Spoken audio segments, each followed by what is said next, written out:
और ब्रेक के बाद अब खबर नेपाल की। नेपाल में आज दूसरे दिन भी कई सड़कों पर जबरदस्त विरोध प्रदर्शन देखने को मिला। युवाओं के इस प्रदर्शन को नेपाल की जनता का समर्थन मिलता नजर आया, जिसके बाद कई मंत्रियों और प्रधानमंत्री केपी शर्मा ओली को इस्तीफा देना पड़ा। लेकिन प्रदर्शनकारियों का विरोध प्रदर्शन अभी भी जारी है। नेपाल की संसद भवन से लेकर कई बड़े बड़े दफ्तरों सहित नेताओं के घरों में आग लगा दी गई, तो कई बड़े बड़े मंत्रियों और उनके परिजनों के साथ में बदसलूकी और मारपीट भी की गई। बेहद खराब हालात के बीच फिलहाल नेपाल किस रास्ते जा रहा है, इसको लेकर अभी असमंजस बना हुआ है। लेकिन काठमांडू के मेयर बालेंदु शाह को लेकर लोगों का दावा है कि वो अगले बड़े नेता के तौर पर उभरते हुए सामने आ रहे हैं। प्रदर्शनकारियों के सामने बेबस सरकार। पीएम केपी शर्मा ओली ने सौंपा इस्तीफा। असामान्य परिस्थितियों की वजह से इस्तीफा।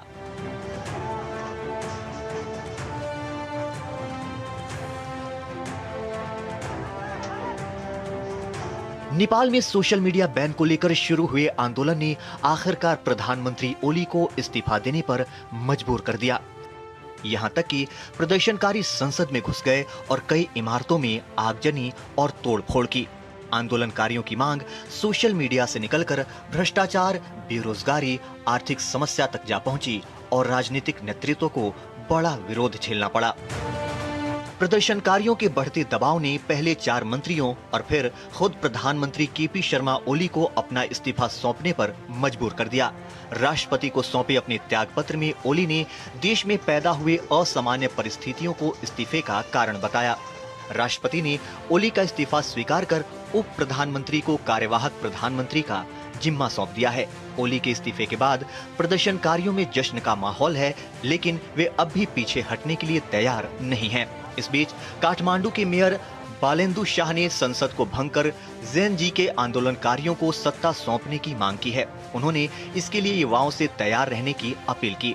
उधर काठमांडू समेत कई शहर लगातार दूसरे दिन भी जलते रहे। इसके अलावा पीएम ओली, राष्ट्रपति, गृह मंत्री के निजी आवास पर तोड़फोड़ के बाद आगजनी की गई। पूर्व पीएम शेर बहादुर देउबा, वित्त मंत्री विष्णु पौडेल समेत दूसरे नेताओं के साथ दुर्व्यवहार किया गया, जिसके वीडियो वायरल हो रहे हैं। सोमवार को सुरक्षा बलों की गोलीबारी में छात्रों सहित करीब 19 प्रदर्शनकारी मारे गए और 400 से अधिक युवा घायल हो गए थे। काठमांडू में अनिश्चितकालीन कर्फ्यू लागू होने के बाद भी हिंसा के दौरान पुलिस और प्रदर्शनकारियों के बीच झड़पें हुई हैं। मंगलवार को 2 और लोगों की मौत से मरने वालों का आंकड़ा अब 21 हो गया है।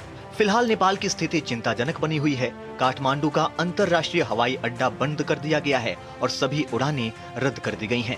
नेपाल के मुख्य सचिव ने ताजा हालात पर सेना और दूसरे वरिष्ठ अधिकारियों के साथ बैठक की। अधिकारियों ने संयुक्त वक्तव्य में लोगों से शांति बनाए रखने की अपील की है।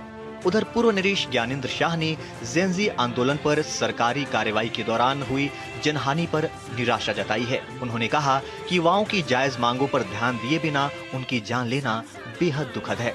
इस बीच नेपाल स्थित भारतीय दूतावास ने वहां रह रहे अपने नागरिकों के लिए एडवाइजरी जारी की है। नेपाल में सभी भारतीय नागरिकों से अनुरोध है कि वे किसी भी आपातकालीन स्थिति या सहायता की आवश्यकता होने पर संपर्क हेतु भारतीय दूतावास काठमांडू के निम्नलिखित टेलीफोन नंबरों पर संपर्क करें। 9734। काठमांडू से श्वेता सिंह के साथ ब्यूरो रिपोर्ट, डीडी न्यूज।